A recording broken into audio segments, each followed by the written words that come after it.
Are you interested in deepening your spiritual awareness and discovering your true nature as divine? Well, you're in the right place. Welcome to Align with the Divine. With me, your host, Patricia Diorio, spiritual mentor, sacred storyteller, and professional intuitive. Join me and my amazing guests each week for a deep dive into the exciting world of spirituality.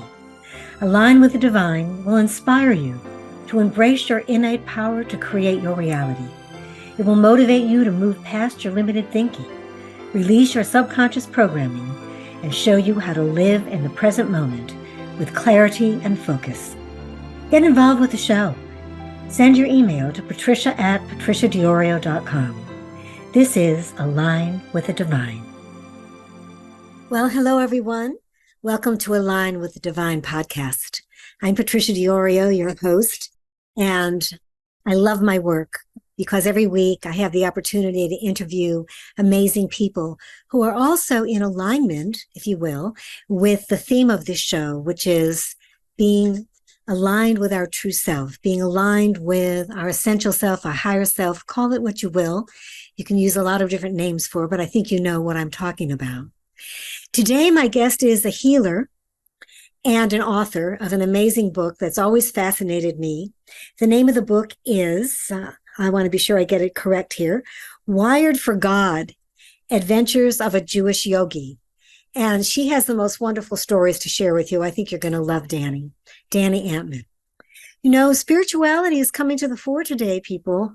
I mean, we're becoming more and more conscious and awake to this conversation that we're spiritual beings having a human experience. Where are you in your spiritual path? Would you consider yourself deeply passionate about expanding your spiritual awareness? Well, what I've recently done is I have added a free gift to the homepage of my website, alignwiththedivine.net. And this free gift is a spiritual quiz or a spiritual assessment, I call it. And there are 11 questions that are very provocative. And I would love to have you go and take this quiz and then let me know your results. The quiz is really about determining where you are, let's say, on a scale from 1 to 10 in your spiritual work, in your spiritual path.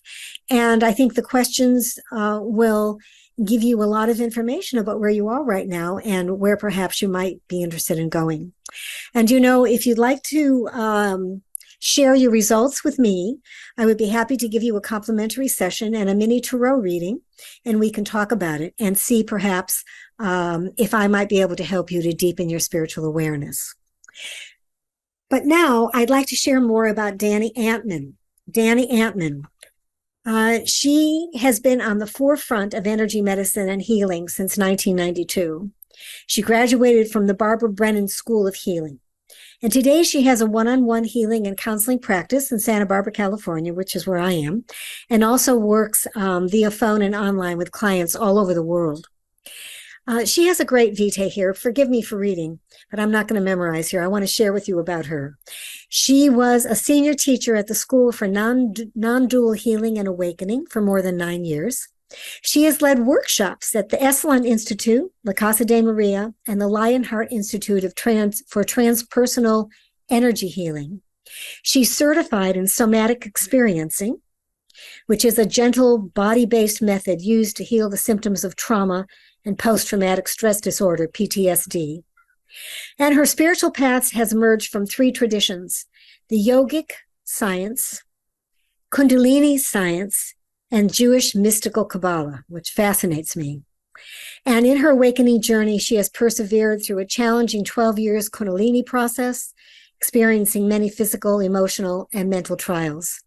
Today, she is dedicated to helping others progress on their spiritual paths.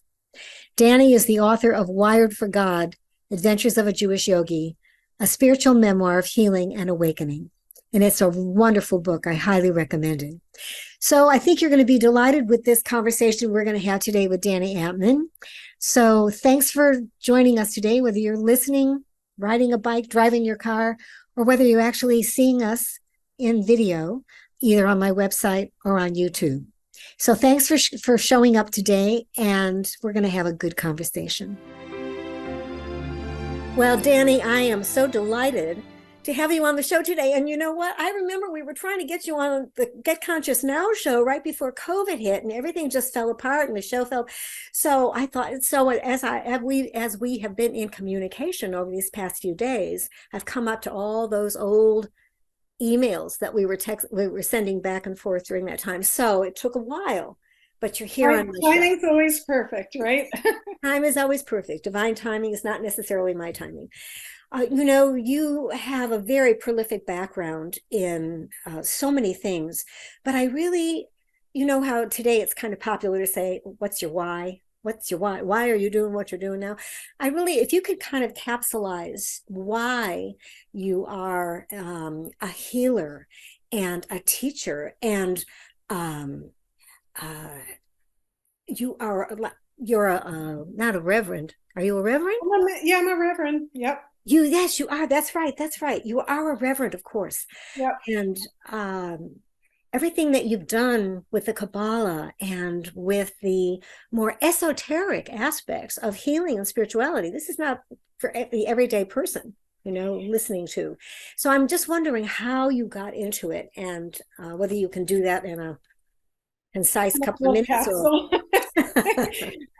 Well, I would say it's been about, I don't know, 25 years. So there's no short way, but the thread that has motivated me, I think, through all these different studies and different,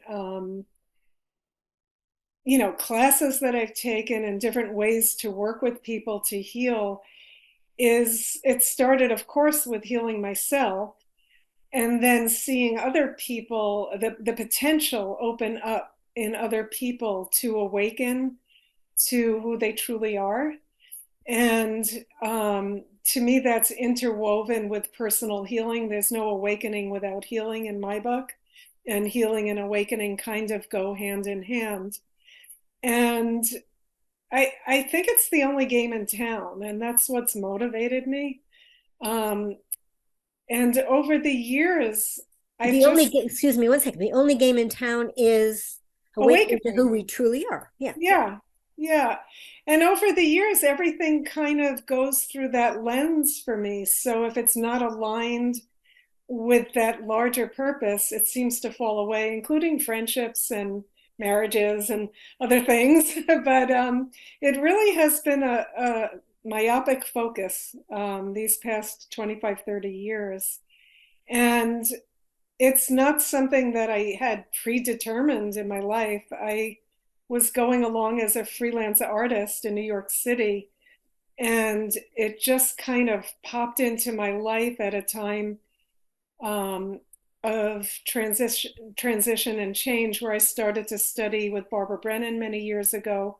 But that wasn't in my game plan. It was so out of the box for me. But what was so exciting was seeing and hearing and watching people transform before my very eyes. And that became almost addicting. And I wanted to do that. I wanted to be able to facilitate that. And gradually, the studies about how we heal became more and more slanted to how we grow spiritually. Who are we?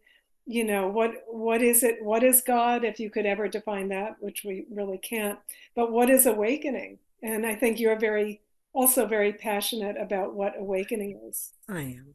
You know, well, I had an episode in my childhood that was very traumatic, a molestation.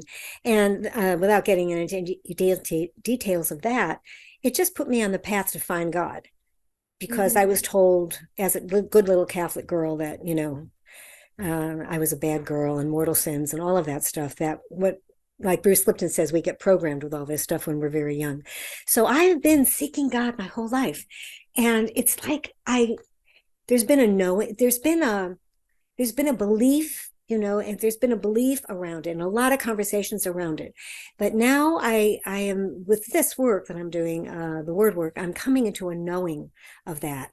And there's a distinction between a belief and a knowing. It's like we know our name. We don't have to believe we know our name. We know our name. And we can believe something that's not true. So you know, why I'm thinking of this is because the conversation that I heard today with you and David, Buddha at the gas pump.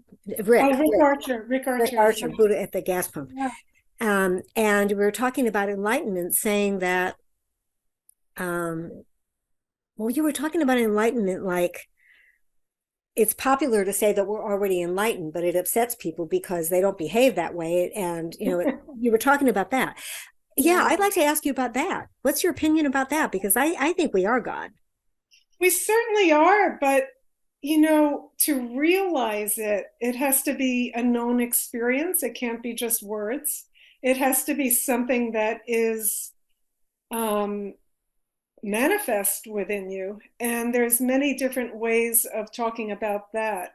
One is the way of removing obstructions to that knowledge that's already there, and or creating the right circumstances so that you know that, whether it is through prayer or meditation, chanting. But there's often a gap, as you said, between human integration, behavior, emotion, and that knowledge that we're already the divine, which we are already the divine, but we're not always integrated in a way that can It be accepted. be Yeah, well, or even be manifest. Like yeah. if you see these teachers, for instance, who proclaim to be enlightened and they're sleeping with their students, there's something off I there, know. right? I heard. Yeah, I was I've heard familiar many with what happened stories with you with with a teacher who's yes. now in jail, by the way, in France, but Oh, yeah. 35 years later, he's in jail. Karmic justice. Yeah. So, we all have shadow stuff. We all have Yes, things that we've struggled with or things that we haven't been able to heal. And that's why I feel healing and awakening have to go hand in hand. yes.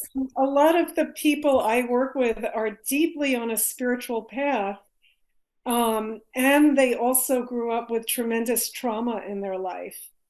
And if you're opening up spiritually and you haven't worked and healed your trauma, this vehicle, which includes our physical and subtle energy bodies, cannot be a good vehicle for that awakening. It's not strong enough because trauma shuts certain parts of us down, including our nervous system, and it impacts the ability of the subtle body to carry light or energy.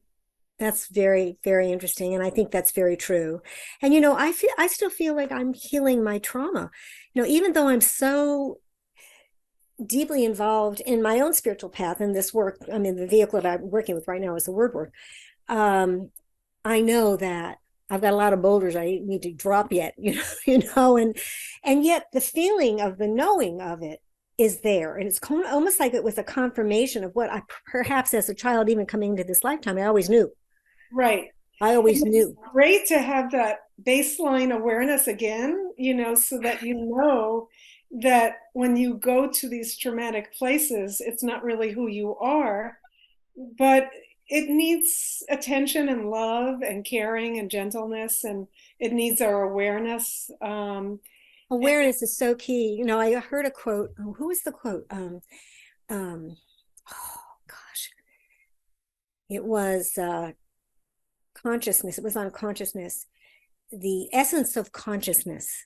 This is what it was. This was Michael Springer. No, yeah, Michael Stringer. Singer. Michael Singer. Forgot. Yeah. Okay, Michael Singer. He said consciousness is the essence of awareness. Mhm. Oh no, the essence of awareness is consciousness. You can say it either way. You can say It it either is. way. Consciousness is the essence of awareness. Yes. And awareness is also probably the And essence of yeah, it's an interesting statement, isn't it? that. Now, I've been rereading his books. Well, his, The Untethered I've Soul read them all. They're and The beautiful. Surrender Experiment. The Surrender Experiment is fabulous because, now I have to say that uh, this is Good Friday. Yeah. This has always been a very special day for me, not only because I was raised traditionally in the Catholic tradition, but I have a close relationship to Jesus as the master teacher. I think I've always had that. That's the one thing I was able to extricate from Catholicism that wasn't polluted by everything else that was around it in the 50s. So I feel that we are indeed that. that we are divine, aligned with the divine. And now I'm speaking and I'm being very outrageous. I'm actually using the G word, saying God, because it kind of got pushed under the rug, and God was a dirty word, and God spelled backward is dog, and all these things about the word God. And to me, I came in as a child, with that connection.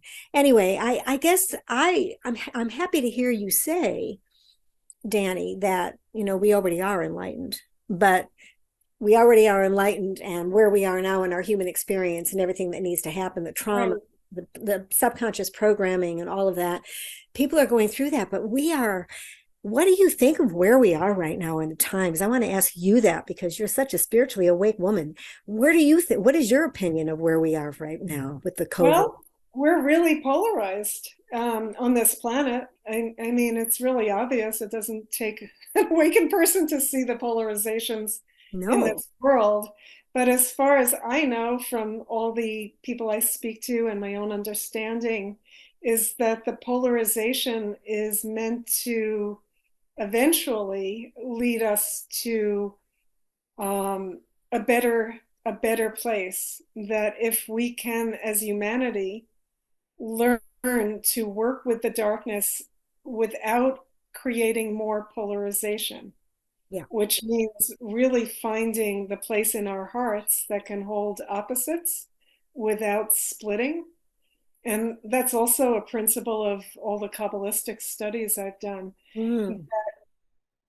That ability comes from being able to look at our own darkness without shattering.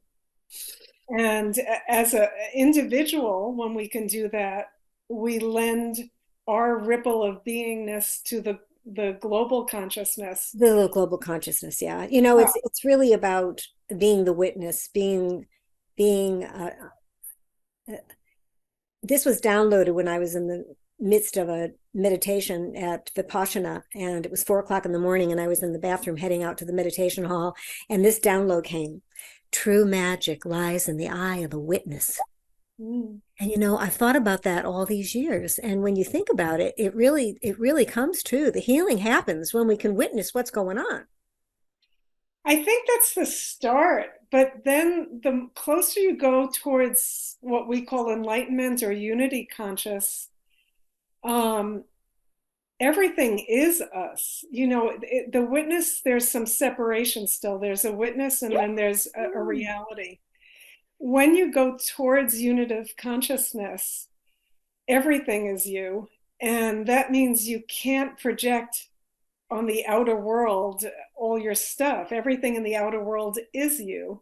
So as we have the ability to embody more and more consciousness and awareness, we're not projecting our negativity outwards and getting angry at the world.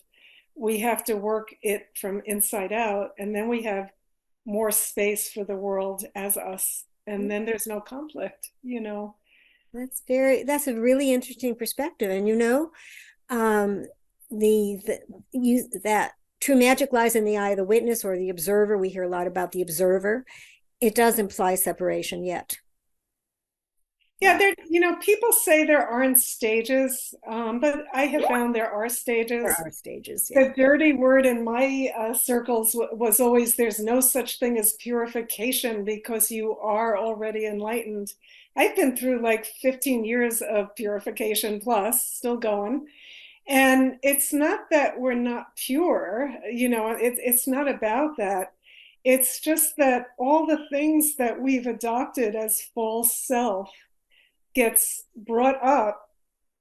You don't have to use the word purification, but it gets brought up to be lifted away from the true self. So purification is a word that people use for that process. Well, it's interesting because in the tarot, which I work with as my tool, the tower is the law of purification and cleansing. And people pick that when it's time for them to pick it so they can be aware of what they're doing in their life and how they can purify their life, even if it's down to a diet. Well, can I say something about that card? So, Sure. that card has a tower with people kind of jumping out of it, and it's dark and it has chaos. And if you're in the awakening process, at some point or other, your life feels like that. everything changes. Everything changes because um, anything that's not aligned with your true self gets thrown up or thrown out. It Exactly. looks like that tower card. Yep. And I've picked it up. I've been there. I've been there. I picked it a lot. Well, we don't arrive at this 100% awareness of our divinity when we're having a human experience, because we're continually fielding life and the events that happen in life. And I agree with you. We get to the point where we're still dealing with our stuff, but we're dealing with it from a different perspective. We're dealing with it from the perspective of, I call it the Christ, seeing through the eyes of Christ. That's what I call it. Christ consciousness. Yeah. Christ consciousness, where I can see myself wanting to go down that rabbit hole about this, that, or the other thing, or that person, or judgment.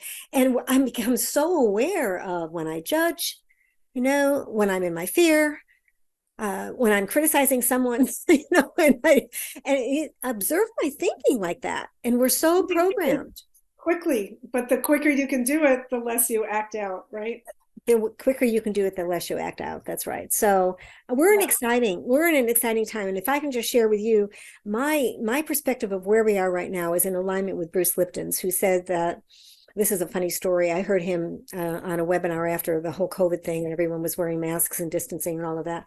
And he said, when all of this started happening, he said, I wanted to get up and celebrate because this is the paradigm shift we've been waiting for. This is the transformation we've been waiting for. And he said, humanity has been like these gluttonous caterpillars that have eaten all the milkweed pod, and now they're in the chrysalis and they're beginning to break down. He said, we are in breakdown. Humanity is in breakdown. And we're in it now, and then he says, and eventually it'll be the mushy elixir that will result in what you just alluded to. Big changes, the monarch butterfly. I think we'll see. I hope I see it in my lifetime. I want to share something related to that. My spiritual teacher, who was Indian, who I'll just call Swamiji for now, died in 2016. And before he died, he told us all that 2020, he named the year, was going to be the year from hell. And he said that the powers that be were going to bring some kind of crisis to humanity that was not World War III, but that the end result over the next 30 to 50 to 100 years, he didn't say 2 to 3 years, would be the big spiritualization of humanity. That the crisis was meant to spiritualize humanity. Yeah. And he said it was going to be really difficult for a few years. It would get easier gradually and slowly. Yeah. But all this stuff that's happening, it's like separating the wheat from the chaff and really getting us to focus on. I agree with Bruce Lipton. I agree with Swamiji as well. This is the Aquarian age. We are in the Aquarian age, only 23 years into the Aquarian age, but given that I think an age is 2,000 years, if I'm not mistaken, we're seeing the awakening of humanity now. Listen, I've been a stranger in a strange land my whole life. I mean, I've been out there on a limb like Shirley MacLaine, and I don't look, I'm not wearing the Birkenstocks and I looked more like a banker. Someone said, you look more like a banker than a spiritual teacher. And made me laugh. And when I really started moving away from just working in the spiritual community with clients, and I started going into, networking groups in town, whoa, it was like a lot of eyeball rolling. So I think that you are also in a way, like a stranger in a strange land. When I tell your childhood, you weren't raised by religious parents. I was surprised. Nor were they spiritual. Nor were they spiritual. You see, we come in, to do what we need to do. Yeah, but I would say that I have always talked to God, felt a relationship with God and spirit. I would not have known what to call that until I met other spiritually oriented people, because it just was natural to me. But it is something that propelled me even before I knew what it was that was propelling me. And yeah, it's very interesting because a teacher once said to me, "You know, you're really spiritual, don't you?" And it was like a shock. And of course, it made me cry. I knew it was true, but it had Yes. never been named. It had Yes. never been named, you And know? that's what I'm up to now, which is why I'm doing this show, Align with the Divine. I mean, really get with it, people. Okay, well, they're going to have to go through the integration process, but if they're coming to a lecture that I'm doing, or if they're coming to something that I'm doing, then they already are in the conversation. So it's Right. about really moving them from believing that they're divine to knowing it. And then the knowing it comes in with all the practice. It comes in with the yoga and the meditation and the breath work and, doing the work. It's not just going to happen instantaneously. Of course, I imagine it might happen to some people like that, but we're here in a human experience to express our divinity in each of us in a unique way, and to Right. wake up and to Yeah. wake up. I think, some of the New Age folks have tended towards magical thinking. And it's true that our beliefs create our reality, but you can't leave out the world of emotion and action. No, no, no, you can't. And people believe that, oh, if only I believe it, my life, my Prince Charming is going to come, blah, blah, blah. But you have to go out of the house at some point, right? You Yeah. know what I mean? Well, Like, if you want to write a book, you have to park your butt in the chair and write the that's right. book. Nobody's That's going right. to do that for you. That's right.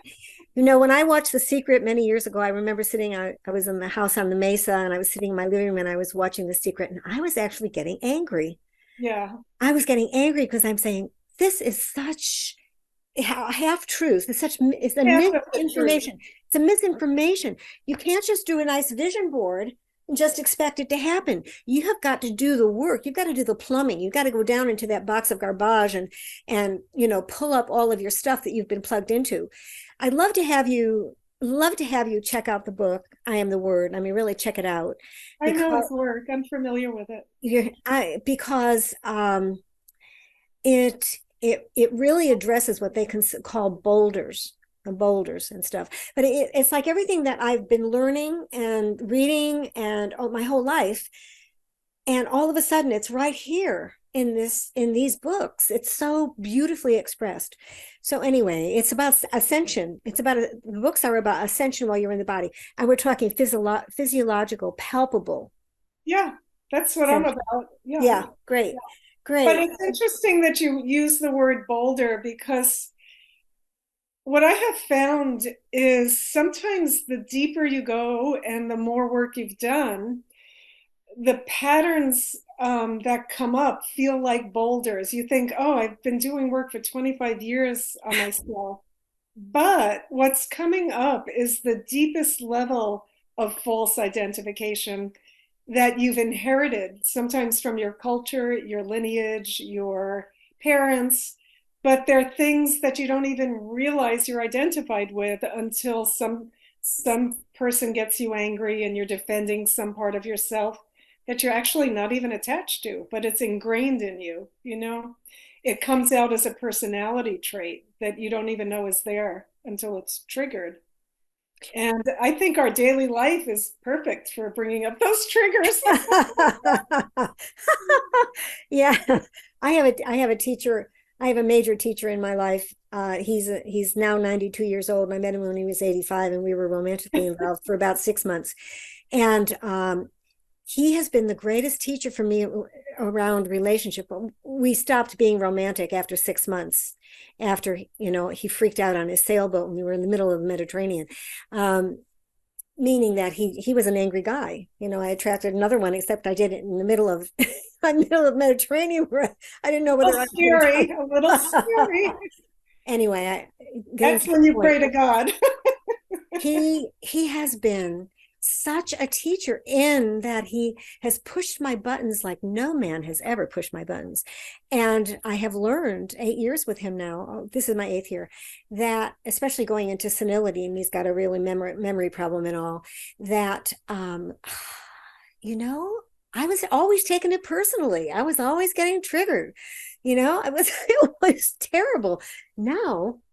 Now I have to, I mean, I confess I still get triggered sometime, but over a huge stretch of time after being with him, I've learned to just not be a doormat. So Mhm. but I would just not take it personally at all, and just say, you know what, if you don't change your attitude, I'm going to bring you home. That's all. No big deal. I think that's one of the biggest lessons in any relationship, that it's usually actually not personal. It's the It's person. not Yeah, personal. really not. You did that to me. Wait a minute. No, it's really about what's in your box of garbage. That's what I call it, that you need to look at. No, it all When comes back someone to us. says you're making me feel bad, that doesn't work that way. No, no. There's so much. I took so many notes here. I want to definitely talk to you about the enlightenment piece, and thank you for that. And um, you know, uh, I'd like you to talk about the book, because I love the title, Wired for God: Adventures of a Jewish Yogi. And that has always attracted me to you, because I have this connection to Judaism. I've never really studied it, or the Kabbalah, but I have this place in me that's like, in fact, Paul used to refer to that place of knowing that we have within us as the flame of Yah. Mm. That's what he called it, the flame of Yah. Which So is the that Hebrew name for God. Yeah. so Yeah. anyway, talked about the book. What motivated you to write the book? I started, Here, I'm going to show the book. Here, it's a beautiful book, beautiful mandala on the cover. it's Yeah. called Wired for God because as a healer and as a seeker, I have been exposed to practices that work with the subtle body, which is the energy body around us, the aura, the human energy field. And it culminated with the Indian teacher I mentioned earlier. His full name is Swami Chandra Shekaranand Saraswati. He passed in 2016. I've heard of him. Nobody's heard of him. No, Swamiji isn't. Oh, Swamiji was just an affectionate name for It's him just as an a Swami. affectionate name. Yeah. Honestly, hardly anybody's ever heard of him. But he was able to give me yogic practices on an individual basis that also combined Hebrew names of God, like you were just saying, Yah, or different other names. He had studied the tree of life. So it was the first time that all of me, in a way, was seen in one place, the Jewish part, the yogic part. And You were through that really seen. You were seen by this man. How scene, wonderful. and I had over 14 years some really verifiable spiritual openings, the likes of which I had never experienced before. They were as real as concrete, even though they were based in very deeply esoteric practices. I kept notes, journal notes, and I found that they provided real openings. And so did everything else prior to that, studying to be a healer, studying the Kabbalah with Jason Schulman. I learned how to be a Kabbalistic healer. All of these things, one thing led to another to another.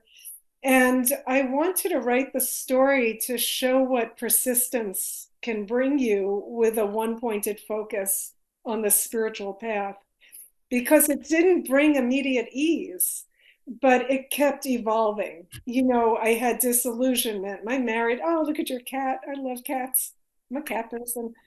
My marriage broke up. I had disillusionment. I had, various health issues come up during the time, but I always felt taken care of by something larger. I was being led by something larger. So I wrote the book to inspire people to keep following their spiritual yearning, to not give up. Yeah. It's, I think it's wonderful, because persistence is so important. And yet I also would say that you and I and people like us came into the lifetime with that, with that flame of Yah fire burning, and, Burning. and yeah, Burning. and it has just kept me going. I mean, I just turned 78. It's like, what? It's, wait a Are you minute. kidding? I just got to go, wait a minute. How come I'm not 58 and excited about my practice? Why do I have to be 78? And the Never answer mind is, that. Who does your skincare? oh, anyway, I have products that work. Yeah. I'm I going to take a do. list later when we Honest to hang out. God, I do. Anyway, God's answer to me was, you weren't ready then. You're ready Yeah. now. It's like it's taken this time. So, there's so many ways I want to go with you right now. I would like to talk to you about Bindu. Hmm. Which was also the name of my cat, right? That's what I'm talking about, your cat. Oh, I don't know okay. what the name Bindu means, but Oh, I'm going to Bindu talk. is, wait, Bindu is in Kundalini science, the way I studied it with my teacher. Bindu is this point at the crown, which is also Keter in the tree of life, that is the culmination of Kundalini when it rises from the base of the spine all the way up through the chakra system to the Bindu point and beyond. It's when Shakti and Shiva merge, or when the Kundalini has completed its journey. And my dear white cat had markings right at the crown. And I I called her, love the story. I love the story of her passing. I mean, oh, yeah. share that with us. It's just, You know, she was my baby, like I'm sure your cat is oh, your yeah, baby. I've got two of them. Right. And she came into my life when I had been traumatized after a near death car accident. I had never had a cat. She was my first cat. And I adopted her because she was traumatized and somebody found her and she needed a home. So we were two traumatized beings healing together for many years. And apparently, she was starting to have seizures about 11 years in, Hmm. and she was walking around in circles. So I knew it wasn't good. And one day she just kind of was on the bed with me next to me, and she put her paws right on my heart. And I could almost hear her saying goodbye. You know, it was telepathic without words, because I think they communicate more in feeling pictures, but I didn't think she was going to die that soon. And about 5 minutes later, she started Season, having the season. seizure. Yeah. But I was so struck by that moment of communion with her, you Mm, know. I love And that story. I've had psychics tell me she's with my parents on the other side. Two psychics have told me my parents are watching my cat. So waiting for me. Isn't that Well, wonderful? you there's a cat heaven too, you know, and they wait for us.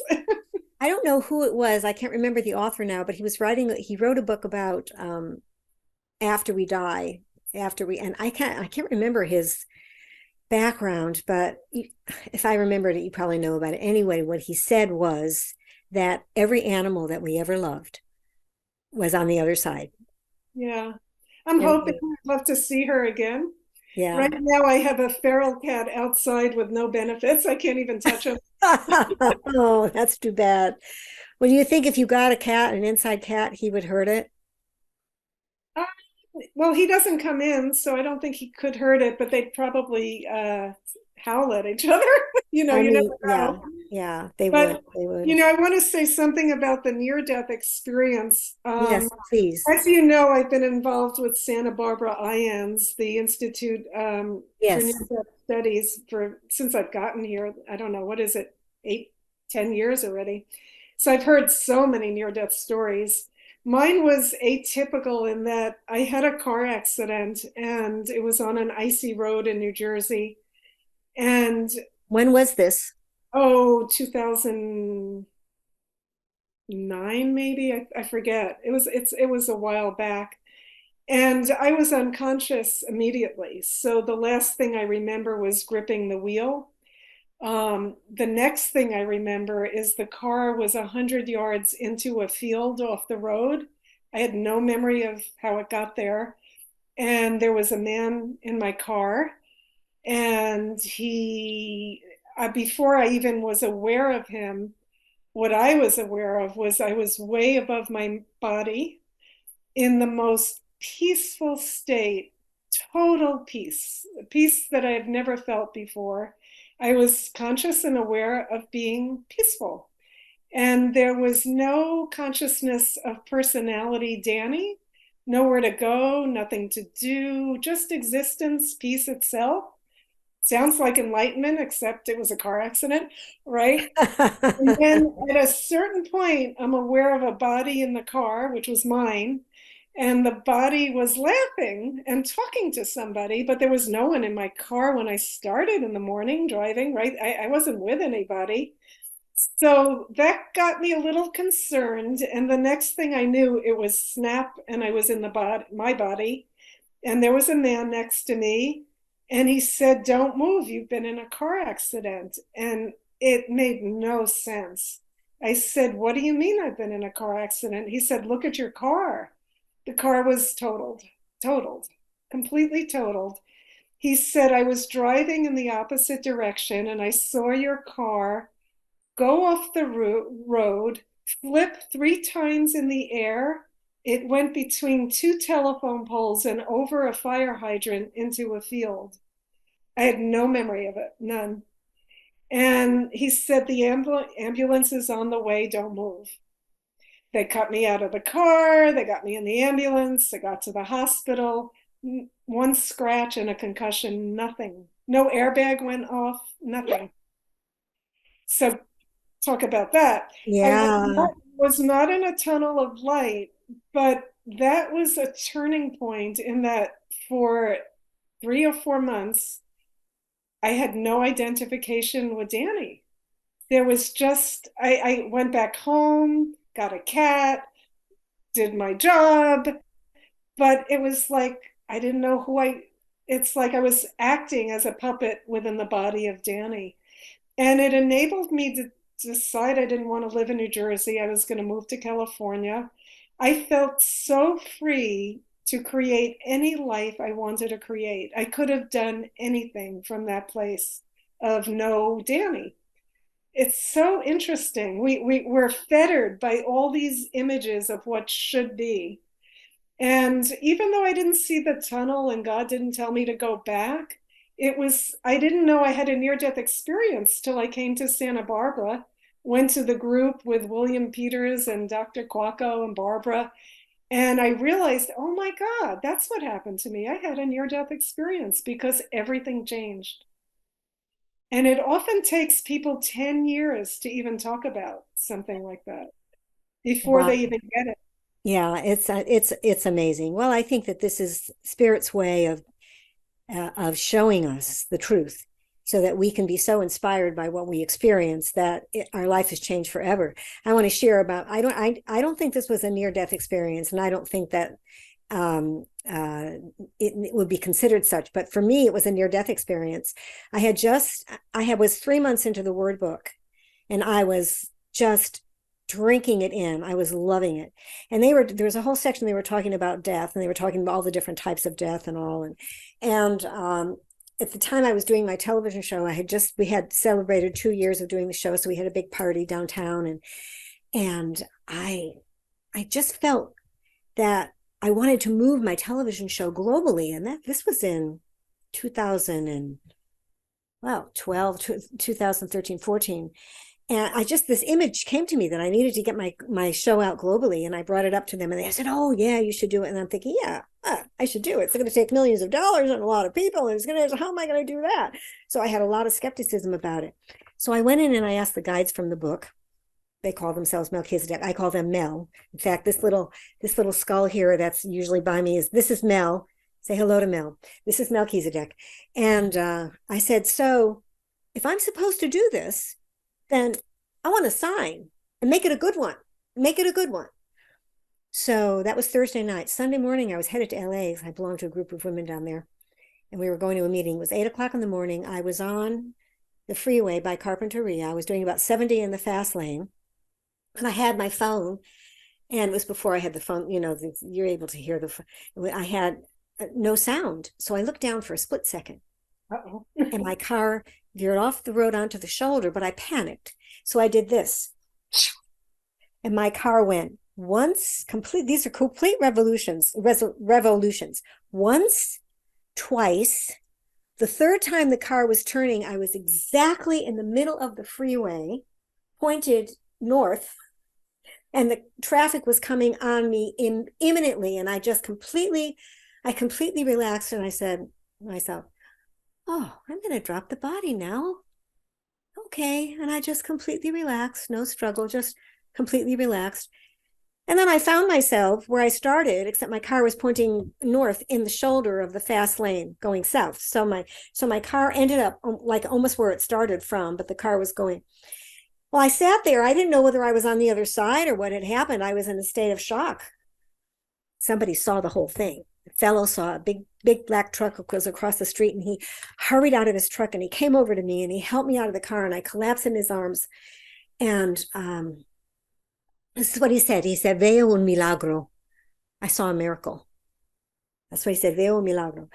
And he put me in his truck and turned my car around, and I just sat there in shock. I was in shock.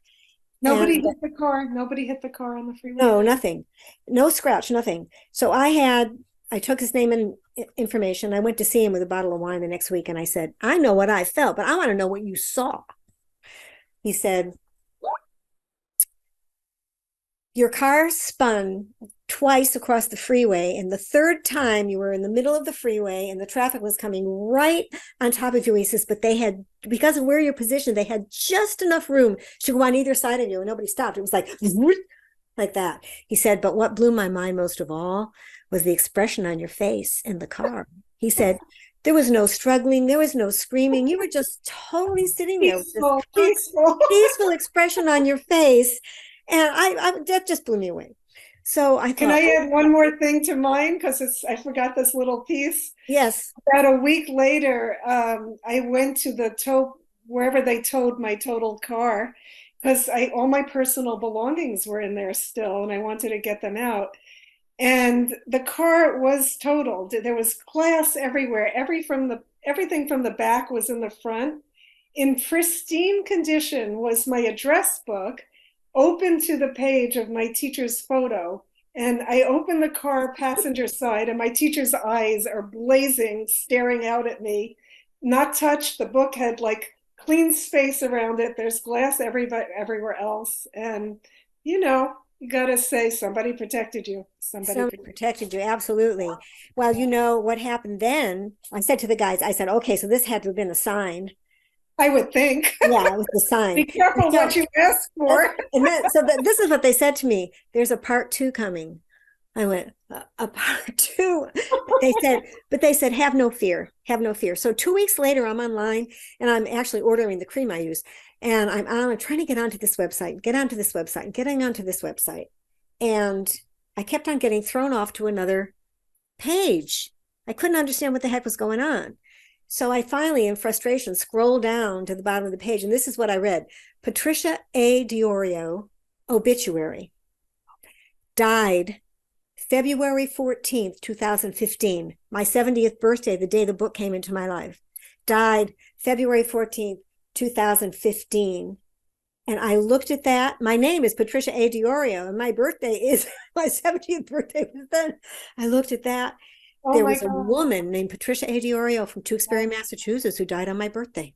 That My is 70th beyond birthday. freaky. That's Yep. beyond. Really, really freaky. And this is what they said to me subsequently in my writing. They said that what I experienced was not a death of the body, but a death of what needed to die in me, whatever that was, the boulders that were coming up to be cleared or whatever, and Right. that needed to happen. Yeah.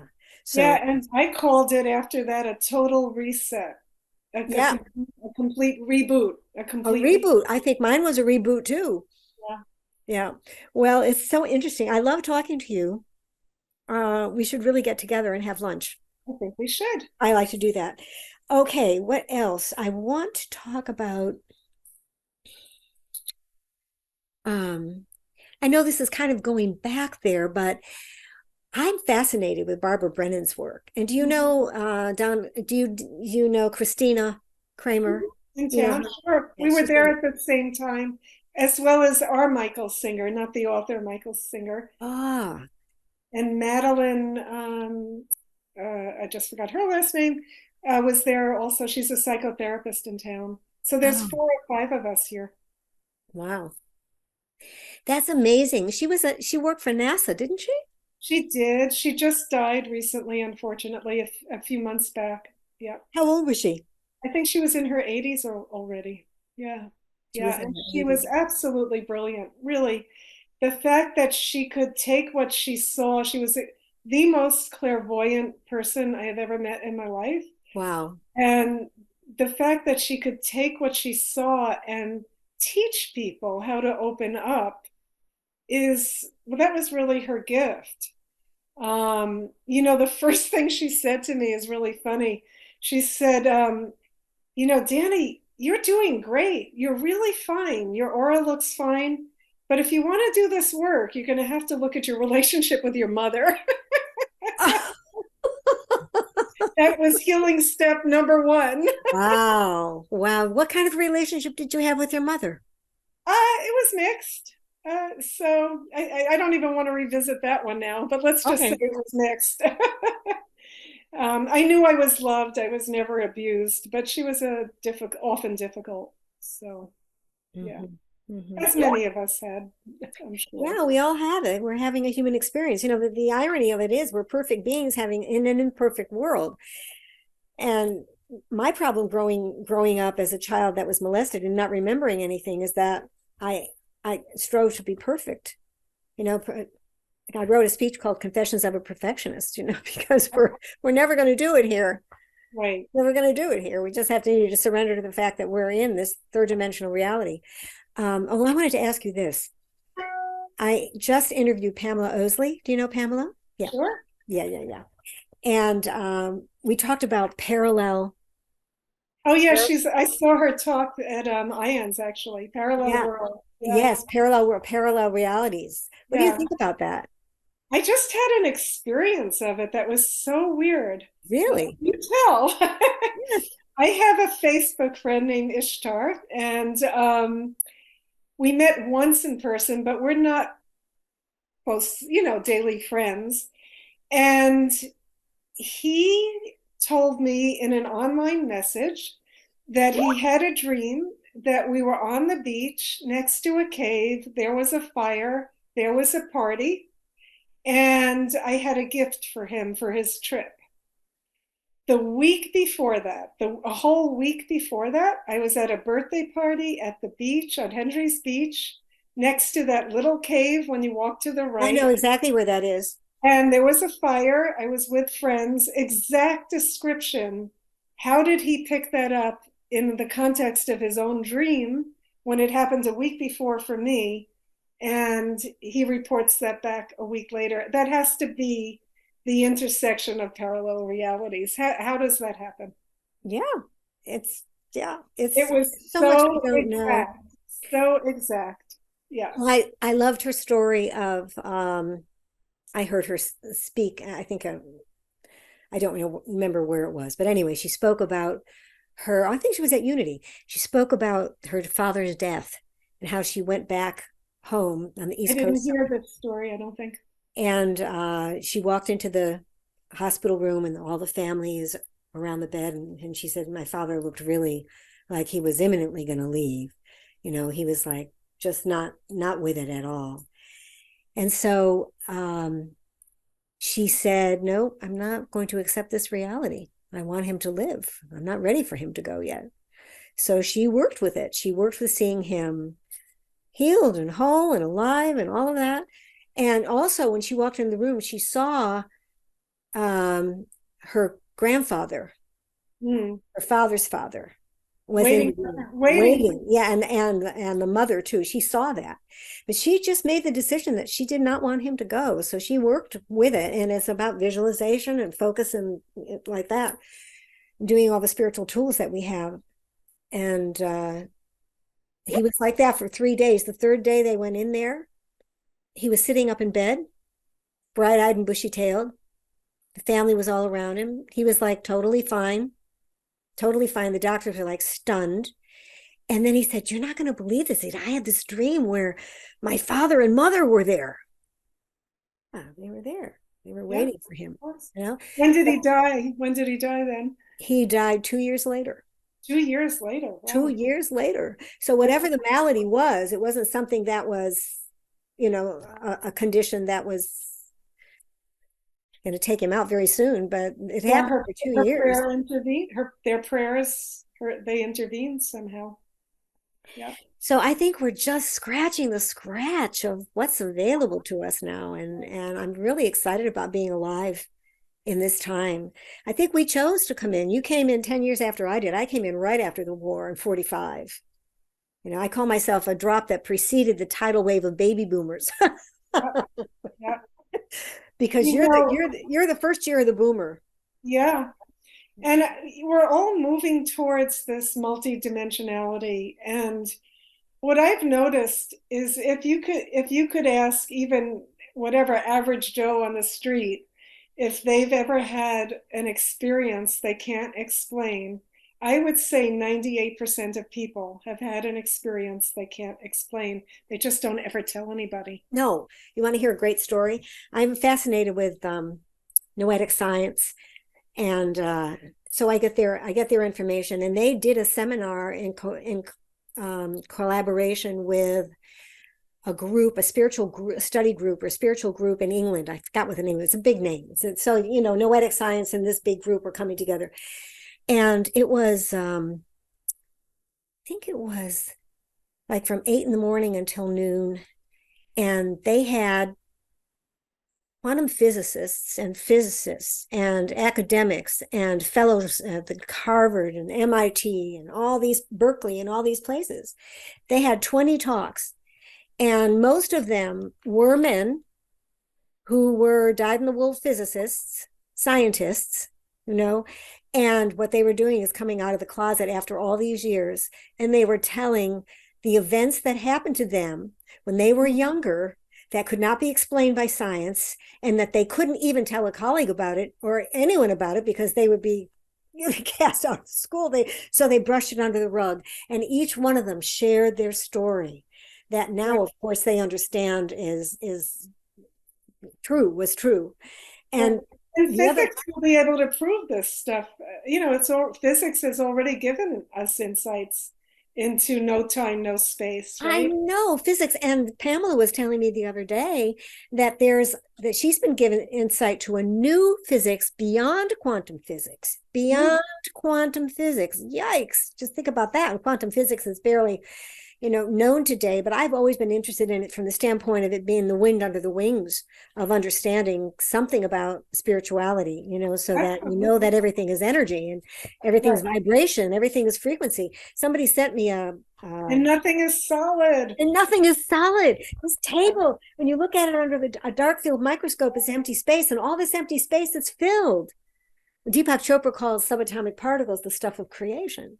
Yep. Atom is 99.99999% wave and 0.00000001 matter particle. I mean, really? It's like, and this is proven, Yep. and yet people don't get it. Yeah, and we're all lost in the stories. You did this to that, you did this to me, I'm going to do that to you. Yeah, We're such globally we're infants. Here's this beautiful knowledge, and yet it hasn't been realized yet, right? that's It it. And the guides talk a lot about it in the word book, the realization, really, really realizing who we are. So what I aspire to do in my work with the word work is vibrate at the highest frequency I can hold in the body without going poof. Yeah, yeah. And I go up and down with that because I I think have we all channel. do. Yeah, we We do. all do. The Kabbalists have a beautiful phrase for that. They call it running and returning to the source. Running and returning to the source. Yeah, It's ancient phrase, running and returning. I love that. that's good. That's good. So is there anything else that you would like to talk about? Hmm. Oh, I know one more thing I want to talk about. Cancer. Oh yeah, cancer is a big one. Cancer's a big one. This cancer thing. And I don't remember where I read it in your material, but the cancer was the misformation of or the misinformation of the cells. What was a quote from David? Was it? Yeah, no, I think It was the one that died of throat cancer. yeah, David. I was talking about him, but I think the quote actually came from Jason Schulman ages ago, where the cells are out of relationship with each other, and therefore they're overdoing something. They're multiplying. because some fundamental relationship is off in the person's life. And I believe I was talking about breast cancer being happening very often to women who are overgivers. They're giving, giving, giving, like the breast that never stops giving milk. And that's a very broad generalization, honestly. There's a lot of toxic stuff in our environment. There's a lot of, I haven't seen one cause for cancer. There's probably 10 causes, in somebody's body. But there does seem to be a bit of a pattern of overgiving, giving to get love, overgiving to get love. I think a lot of people, I think there are a lot of people like that, men like that too. But I've always had this theory because I've known a lot of women who have died of breast cancer, and they all had terrible relationships with their mothers, Yeah. and the breast, the mother. Yeah. So Or deep that's, grief that hasn't been processed. yes. But we live in a world that is so toxic. You can't breathe every time we breathe, there's toxins. Our water is toxic, and the food and the soil. So it's hard to know what's causal. Um, when I work with people with cancer, I'm always working on the whole person, with the whole person. You have to do the whole What's thing. been out of balance in your life? And what is this experience teaching you? And the most common thing I've heard is that I'm lovable. I've never received so much love going through this illness in my whole life. So it has also something to do with feeling lovable. What, your illness, your personal No, illness? Oh, someone's someone's illness. Yeah. someone's Yeah, yeah. yeah. Well, there's a lot of talk today about self-love, the importance of loving ourselves, and the imposter syndrome and all of that. It's kind of like out there in the mainstream. I wasn't taught to love myself. Were you taught to love yourself? Not exactly. No, I wasn't. No. I was taught to We make, were we were criticized as a way of helping us, right? I was, I'm only doing it for your own good. I'm only telling you for the own good, your own no, good. my mother loved me. I know she did, but she never ever said, you're such a pretty little girl. You're so smart, or you can do anything, or, it was like not there. They didn't even say at the time, I love you. My parents didn't say, I love you. I never heard I love you from my parents. I said it to them as I got older. I know they loved me because I felt their love. Yeah. But I think that that's a big part of it today. And my feeling is, and maybe I'm just a cosmic optimist here, but we can truly come into alignment with our God selves, really align with the divine. When we can really come into alignment with our God selves and know it, then every decision we make from that point on is always going to be the right decision, whatever we do, because that's the most important thing that we could possibly know is who we are. And we're Yeah. love. I mean, God is love. God is love. Yeah. Yeah. Yeah. Yeah. Yeah. So loving ourselves and also opening our heart. I feel like my heart has been opened in the last maybe 10 years. Yeah. I feel like it's still opening. It's still opening more and more and more now. And I'll tell you, what opens my heart are my cats. Yeah. Yeah. Totally get it. I adore my cats, and they love me unconditionally. And as a little girl, after the molestation, I buried it all, but I had a lot of stuff going on. I would rush home from school and I'd go to my cats. Yeah. My mother loved cats, thank God. They're And big healers. I would just love them. And I would put my ear against their belly and I'd pet them and they would purr. And I could feel myself just coming down into this place of, oh my God, Yeah, they regulated your nervous they system. regulated my nervous system, and I still do it with them. I'm telling you, Dani, I still do it. I'll pick up my big black boy here and just put him up here and put my ear, boy, and he just gets it, and he starts purring. I call it kitty Prozac.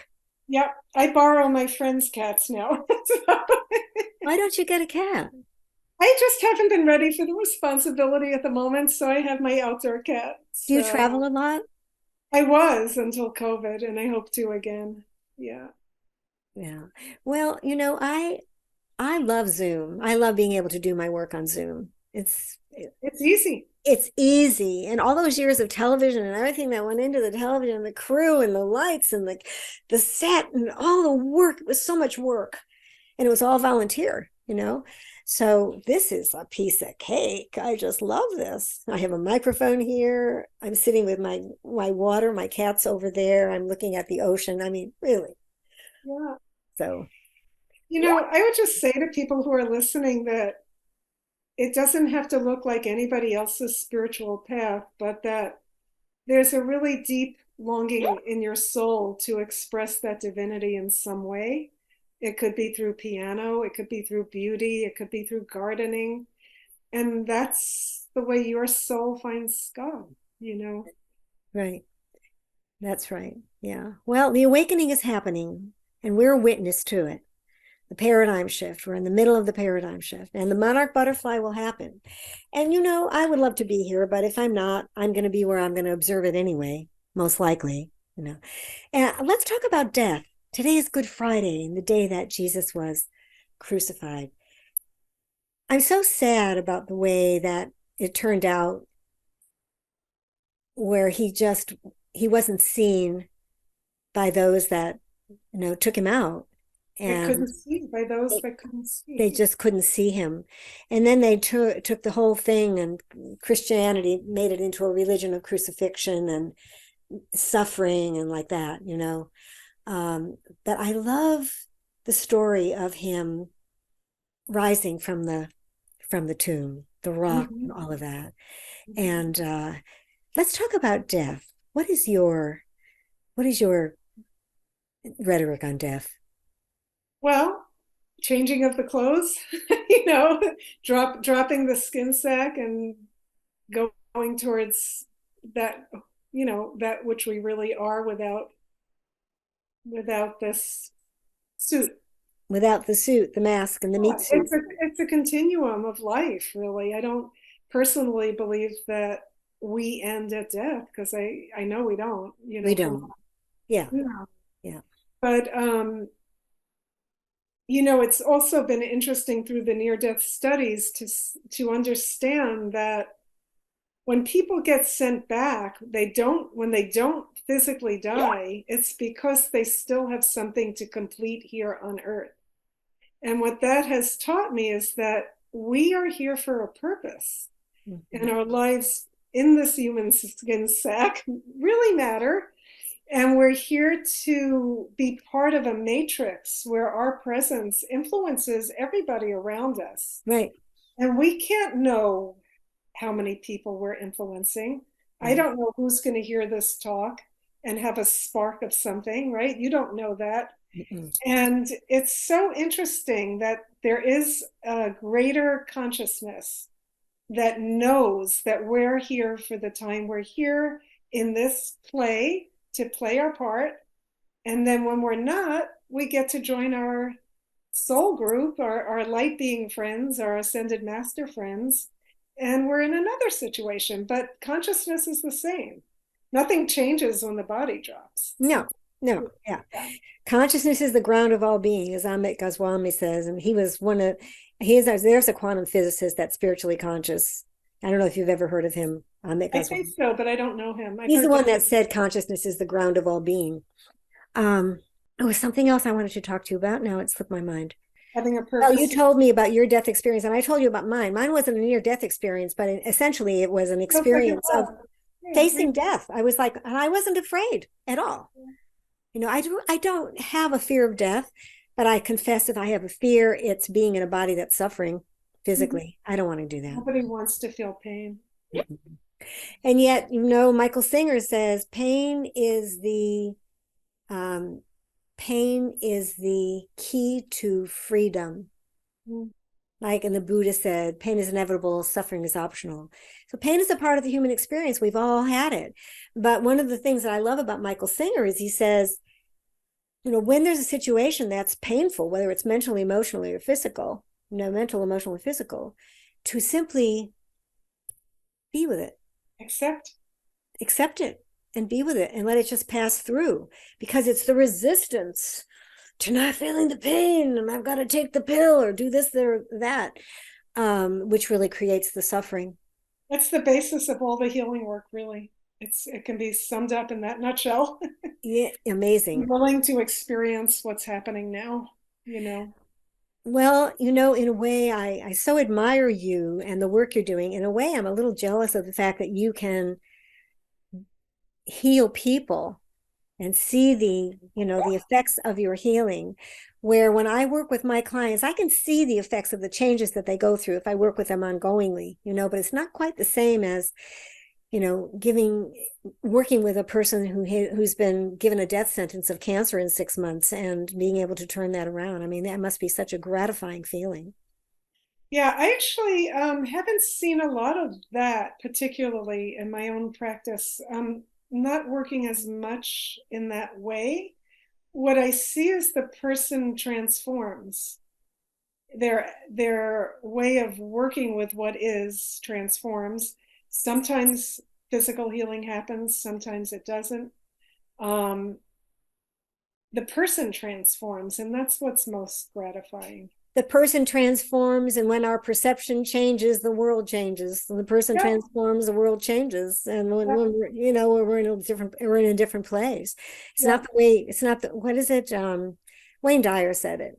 When you change the way you look at things, the things you look at change. I've certainly seen people shift their cancer diagnoses, and it's in my experience, it's never been just me. It's a whole bunch of different things that they're doing that comprehensively enables a shift to happen, Right. including medical treatment, including medical treatment.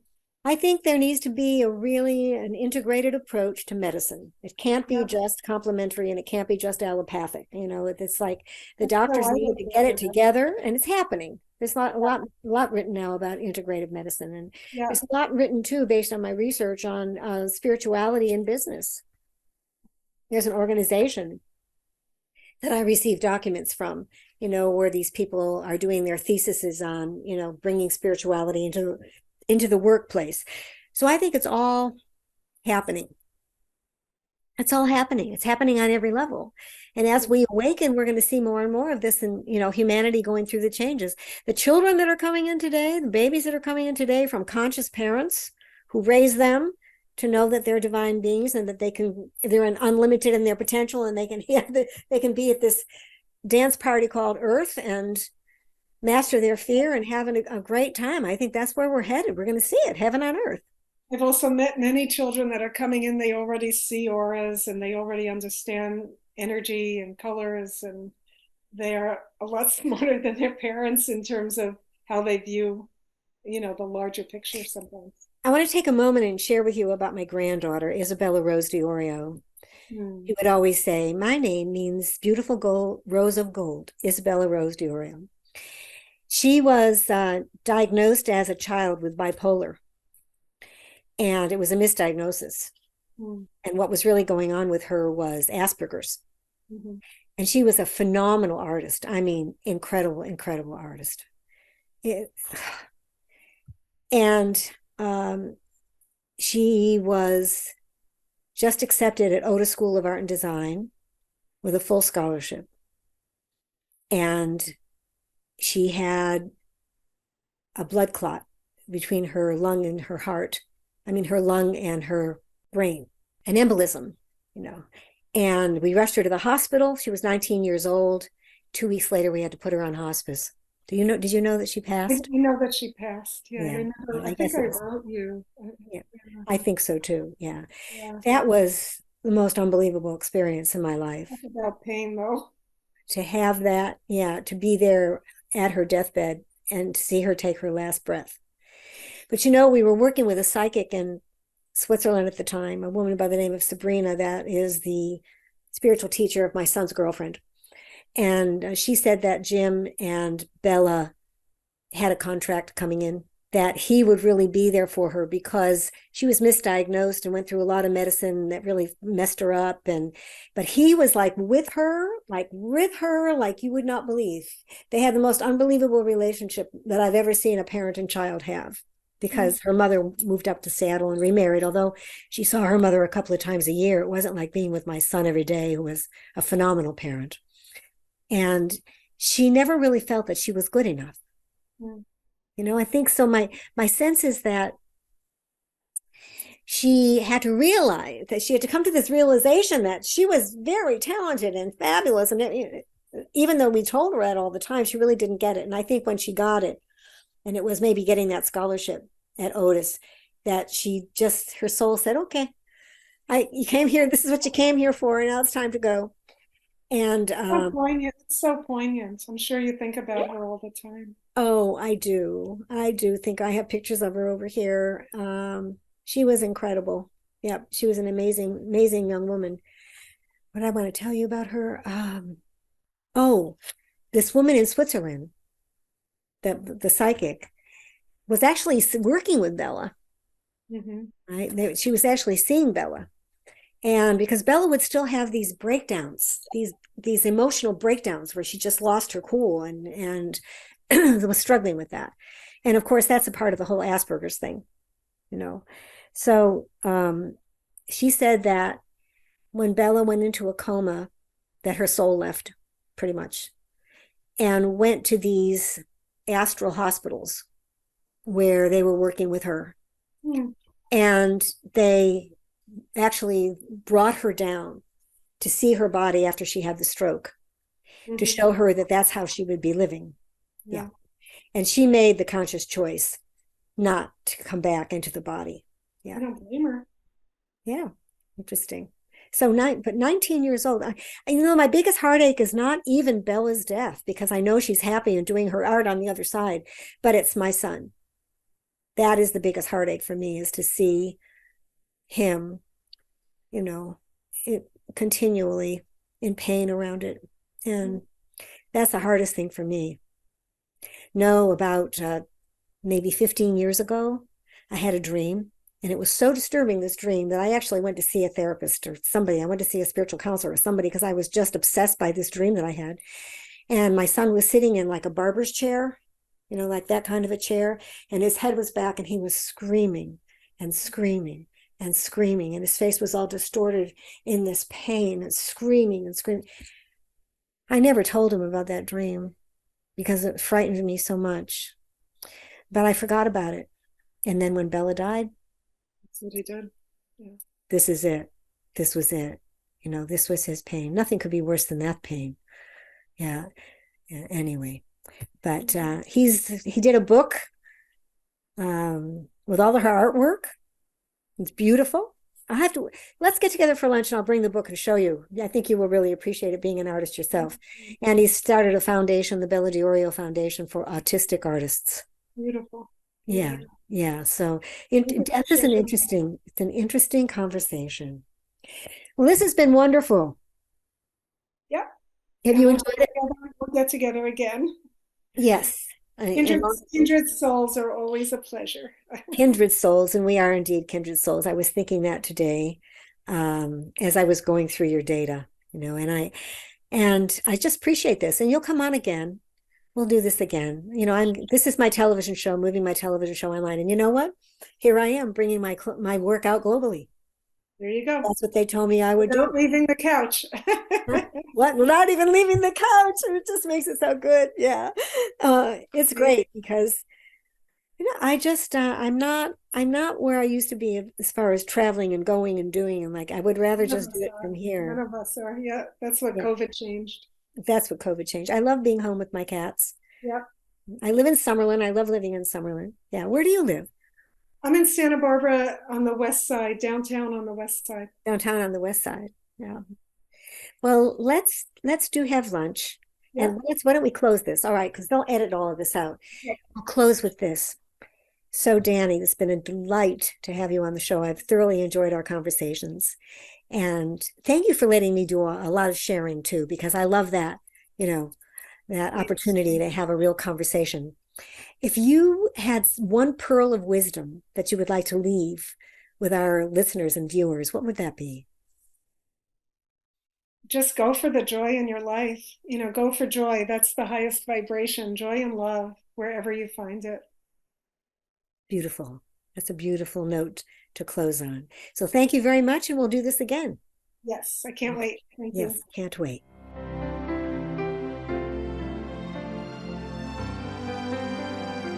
Thanks for joining me today on Align with the Divine podcast. I hope you enjoyed the show. And if you'd like to learn more about my work, I invite you to my website, alignwiththedivine.net. And on the homepage, I'm giving away a free gift. It's a masterclass I did called The 7 Keys to Successful Manifesting. Pretty much lays out the bones of my work. Also, for a limited time only, between now and the end of August, just for the summer, I'll be giving complimentary tarot sessions, 30-minute sessions valued at $90. So if you're interested, reach out to me using my email, patricia@patriciadiorio.com, and I look forward to hearing from you. Thanks again for joining me today, and namaste.